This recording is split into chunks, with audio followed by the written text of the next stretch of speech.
Magandang gabi po sa inyong lahat. Ngayong gabi ay iuulat ko ang isa sa mga online application na ginagamit ng mga guro noong kasagsagan ng pandemya. Actually, hindi lamang noong kasagsagan ng pandemya dahil mapahanggang ngayon ito ay ginagamit upang magkaroon ng isang interaktibong talakayan. So ano nga ba ito at alamin natin. Ito ay tinatawag po nating Nearpod.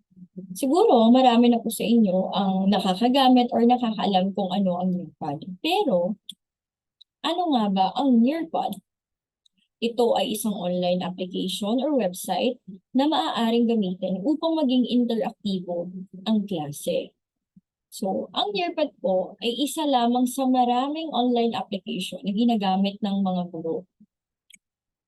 Sa Nearpod, maaari ka pong mag-upload ng videos, Google Slides, PDF or Word, at maaari ka rin pong mag-upload ng mga instructional materials na maaaring basahin o tignan ng mga estudyante. Ngayon, alamin po natin kung ano yung mga key features or mga pangunahing tampok sa Nearpod. Una ay ang interactive lessons or interaktibong klase. Siyempre, hindi po ito nawawala sa isang online application. Ang mga guro ay maaaring lumikha ng mga engaging na online lessons na may kasamang multimedia tulad ng mga larawan, video, at interactive activities.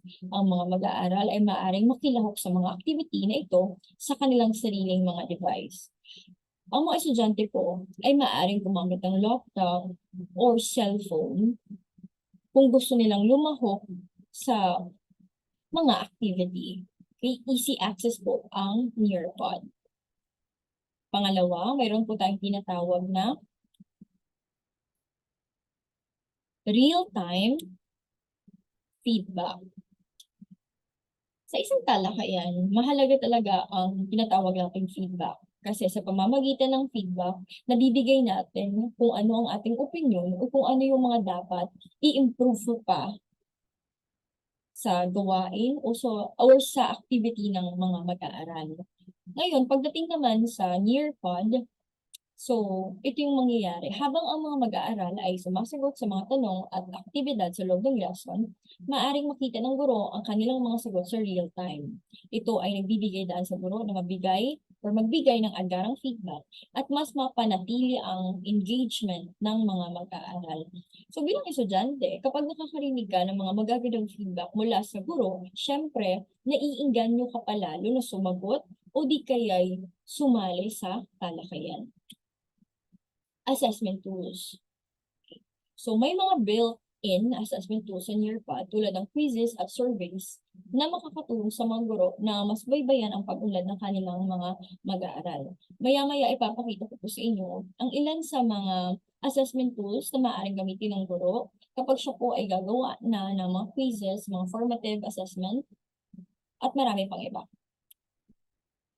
Virtual reality content. Okay, so isa po ito sa mga nagustuhan ko sa Nearpod. Kasi sa Nearpod, may kakayahan na magpakita ng mga virtual reality experiences sa mga mag-aaral. Ito ay makakatulong sa mas malalim na pangunawa sa mga konsepto at paksa. Sa pamamagitan ng Nearpod, maaari ka pong makaranas ng iba't ibang bagay, makapunta sa iba't ibang lugar dahil sa kanilang tinatawag na virtual reality. Ang mga mag-aaral ay uupo lang at manonood sila or manonood po sila ng may it be field trip or di kaya ay mga karanasan na maaaring masaksihan o di kaya ay mapanood sa Nearpod. Aside doon, meron po tayong live sessions. Maaaring gamitin ang Nearpod para sa live sessions o synchronous online classes. Kung ayaw mo gumamit ng Google Classroom, Zoom, Vov, at marami pang iba, maaari ka pong gumamit ng Nearpod. Kasi sa Nearpod, maaari ka rin pong makapag-conduct ng live sessions. Ito ay ginagamit, of course, para sa isang synchronous na klase. Ang guro ay maaaring mag-conduct ng virtual lesson sa real time at magbahagi ng mga slides, tanong at iba pang interaktibong mga elements. Okay, aside sa live session, mayroon din po tayong tinatawag na self-paced lessons. Ito ay para naman sa mga mag-aaral na pwede silang sumagot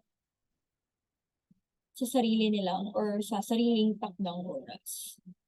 So, pwede lang magbigay ng activity ang guro at magkakaroon ng due date. Ang gagawin lang ng mga mag-aaral, syempre, gagawin nila yun sa using their own self-paced or sariling takdang oras. Kolaborasyon. Okay, so sa Nearpod, maaari ring magkaroon ng collaboration hindi lamang sa kapwa mag-aaral, kung hindi maging sa kapwa guro. Dahil ang mga guro po ay maaari magbahagi ng kanilang mga lessons sa iba pang mga guro para sa collaboration at resource sharing. So, isa sa halimbawa dyan ay kapag gagawa ka ng isang PowerPoint presentation, ito ay maaaring gamitin ng iba pang guro. Lalong-lalo na kapag ito ay nakaangkla rin sa kung ano yung kanilang baksa. Tinatawag po natin yung resource sharing. So, ready-made ang mga materyales. Mayroong mga ready-made na materyales na malaking tulong talaga sa mga guro upang mas mapalawak palalo ang kanilang sources. Ngayon po ay ano-ano kaya ang mga interaktibong tools na maaaring gamitin sa Nearpod? Okay. So, narito na ang mga interaktibong tools na maaaring gamitin sa Nearpod. Kapag i-search nyo po ang nearpod.com, bubungad agad sa inyo ang ganitong imahe. So, kapag ikaw ay students, kailangan mo lang i-click or kailangan mong mag-join lesson, makaka-join lesson ka po kapag bibigyan ka ng guro ng code. Okay? At dahil tayo ay mga guro, syempre kailangan po nating i-click or i-tap ang teachers sign up for free. Sandali lang. Okay, so ang mga sumusunod po na mga slides, ito ay nasa perspektibo or perspective ng guro. Say for example, clinic na po natin ang teachers. Log in. Kapag nakagawa ka na po or create or sign up, kapag nakagawa ka na po ng sarili mong account sa Nearpod, ito po agad yung bubungad sa inyo. Dito, kung nakikita nyo, mayroon po tayong mga nakakategorize sa dashboard. May lessons, may profile reports, Nearpod, teacher library, teacher resources. Isa-isahin po natin ito. Una ay ang tinatawag nating my lessons. So, dito po sa my lessons, dito niyo po makikita ang lahat ng mga PowerPoint presentations na ginawa ninyo or mga activity na ginawa ninyo na pinasagutan nyo sa mga mag-aaral. Para nagsisilbi po itong library ninyo. Next naman ay meron tayong sandali. My profile. Kagaya ng ibang application, of course, makikita rin po natin yung My Profile. Dito po sa My Profile, pinapakita ang impormasyon tungkol sa iyo, ang kabuuan kung ilang klase o talakayan ang nagawa mo, bilang ng mga pasulit o pagtataya, maging ang bilang ng mga nanood o nakilahok sa talakayan, or maskin yung mga bilang ng mga estudyanteng sumagot sa mga assessment or pagtataya na ginawa niyo po. Reports. Okay, sa bahaging ito, dito po natin makikita ang summary ng iyong mga lessons. Makikita dito kung sino ang mga batang sumagot o nag-participate sa mga activities na inyong ginagawa. So makikita niyo po yung mga pangalan doon ng mga mag-aaral, kung sino po yung mga sumagot.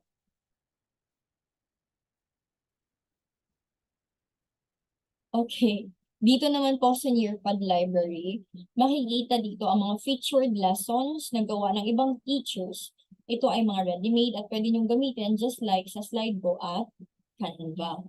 So, sa Nearpod Library, mayroon po mga PowerPoint presentation dito o mga activities na maaari niyo pong gamitin kapag ito po ay bagay o di kaya ito ay maaaring pagkukunan din ng impormasyon ng inyong mga mag-aaral, pwede ka pong kumuha dito. And also, dito rin po sa Nearpod Library, makakakuha ka po ng iba pang impormasyon. Maaari ka pong makakuha ng mga impormasyon o mga PowerPoint presentation na gawa ng ibang mga teacher or ng mga guro. At yun na nga po yung binanggit ko kanina na resource sharing.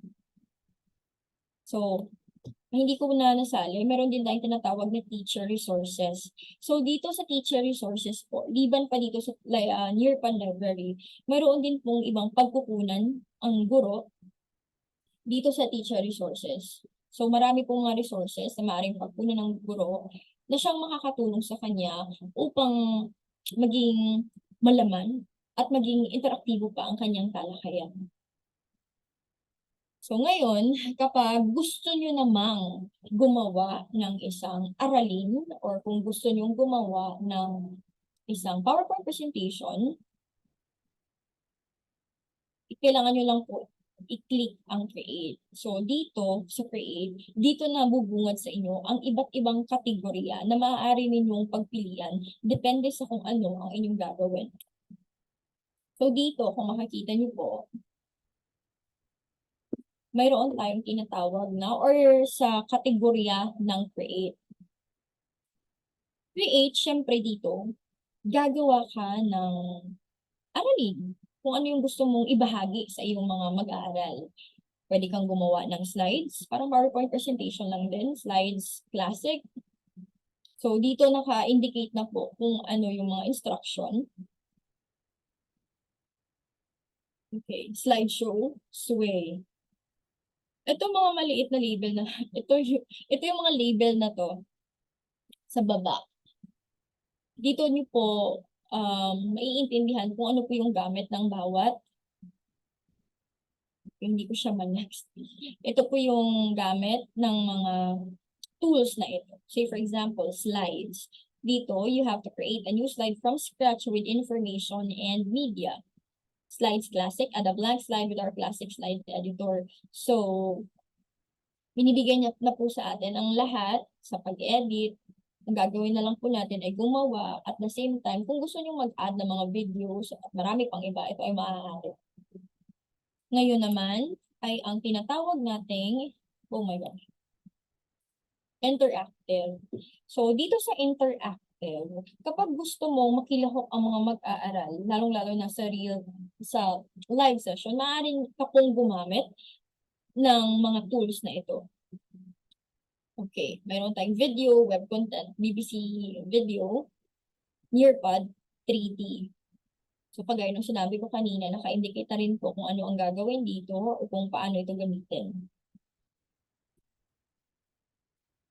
Next naman ay ang tinatawag nating quizzes and games. So, marami sa mga guro ang gumagamit ng ganitong format. Kung gusto mong magbigay ng quizzes, ito ay maaari.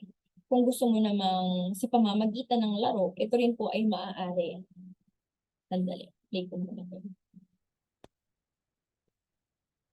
Okay, kung nakikita niyo po, mayroon po tayong quiz it, draw it, fill in the blank, memory test, at saka yung pinakasikat na time to climb, at saka matching pairs. So, ilan ito sa mga assessment tools na maaari mong gamitin upang mas maingganyo palalo ang mga mag-aaral na makisali or makilahok sa kung ano man yung mga activity na pinapagawa niyo.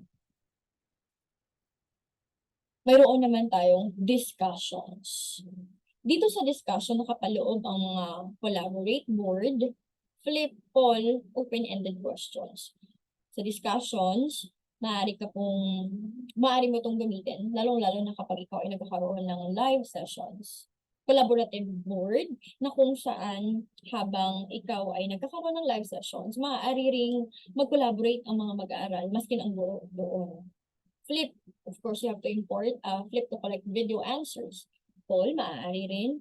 Open-ended questions. So, basically po, lahat ng mga assessment tools or mga tools na nandito ay malaking tulong po nang sa gayon ay mapadali ang trabaho ng guro at maging efficient or maging epektibo ang kanyang pag-deliver ng kanyang klase. So, doon lang po ang aking parte. Ang susunod po ay ipagpapatuloy na ni Binibining Robilin Cadelina. Doon ay